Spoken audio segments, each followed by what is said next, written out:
ఓ సామెత ఉంది, నగినా తగినట్లు ఉండాలి, లేదా అయిపోయిన పెళ్లికి మేళం వాయించినట్లుంది. ఎప్పుడో దాదాపు ఏడాది క్రితం 16,600 మంది చక్కగా ఉద్యోగాలు చేసుకొని ఇక్కడ కూడా ఈ కడపలో, ఈ జమ్మనమడుగులో, ఈ దమ్మనంజాల్లో కూడా అనేక మందికి ఊర్లో గ్రామం పేరు దమ్మనంజాల్లో జాబ్ కూడా వచ్చింది. వాళ్ళు చేరినారు వివిధ ఒక ప్లేసులలో, చక్కగా చదువు చెప్తున్నారు. వాళ్ళ ఆత్మస్థైర్యము దెబ్బతినేటట్టుగా ఏదో ఒకటి అందల్ల గందరగోళం, విధ్వంసం. నేనైతే D3 అని పెట్టినా. డిసార్డర్గా డిస్ట్రక్షన్గా ప్రవర్తించే ఈ జగన్ రెడ్డికి బుద్ధి చెప్పాల్సిన అవసరం, ఎవరికైతే ఉద్యోగాలు వచ్చినారో వాళ్ళందరూ రియాక్ట్ కావాలా.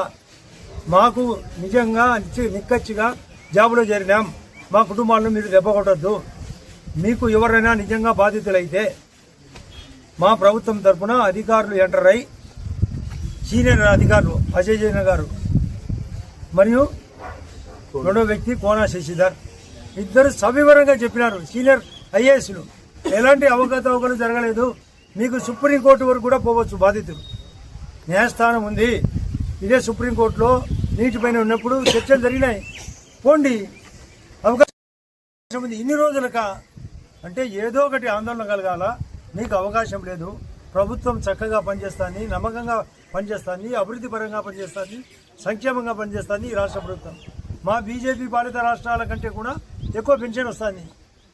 కరెంటు, త్రాగునీరు, ఎలినీరు వచ్చినా కూడా, నిన్న కూడా సమీక్షలో చెప్పినాం, ఇంత ఎలినీరు వచ్చినా కూడా ప్రపంచ యుద్ధం అక్కడ జరుగుతానే కూడా డీజిల్ కంట్రోల్ అయింది, గ్యాస్ ఉచితంగా వస్తుంది, బస్సు ప్రయాణం జరుగుతుంది, రోడ్లు వచ్చినాయి, త్రాగునీరు సాగునీరు పెరిగింది, చేనేతలకు బెనిఫిట్ జరిగింది, విద్యార్థులకు బెనిఫిట్ జరిగింది. ఎందుకు మీ గోల, మీ గగ్గోలు ఎందుకు, మీ గందరగోళం ఎందుకు? మీకు పదవి కావాలా, తద్వారా మీకు డబ్బులు సంపాదాలి. ఇది చెక్కు పెట్టడానికే ఈ కూటమి ప్రభుత్వం సర్వ విధాల ప్రయత్నంలో భాగంగా గౌరవ ప్రధానమంత్రి గారు మొన్ననే ఎయిర్పోర్టు భోగాపురంలో ఓపెన్ చేసినాడు. ఉత్తరాంధ్ర కోసం, రాయలసీమ కోసం, రాయలసీమ హబ్బు కోసం. అందులో మనం ఇక్కడ రాయలసీమ వాసులం. మనకు ఈ యొక్క నెలాఖరు లోపల మనకు 100% రాయలసీమ హబ్బులో భాగంగా ఈ పల్లెలకు కూడా, అందులో జమ్మలూరు నియోజకవర్గానికి 124 కొత్త రోడ్లు, 124 కోట్లతో కొత్త తార్ రోడ్లు రాబోతున్నాయి, గ్రామీణ రోడ్లు రాబోతున్నాయి. ప్రతి ఒక్కటి వెతుకుతనం, అభివృద్ధి, సంక్షేమం, నమ్మకం, పరిగెత్తే గుణం, మీరు చెడగొట్టే గుణం. ఈ చెడగొట్టే గుణంలోనే భాగమే ఈ డిఎస్సి. ఈ విధంగా తగ్గరారు. ఇప్పుడే మేము పోలీసు కూడా చెప్పినాం, వాళ్ళను ఎత్తేయండి, లేకుంటే మేము డబల్ త్రిబుల్ మా పరిస్థితులు మేము కూడా శిబిరం పెట్టి ఏర్పాటు చేస్తామని చెప్పినాం.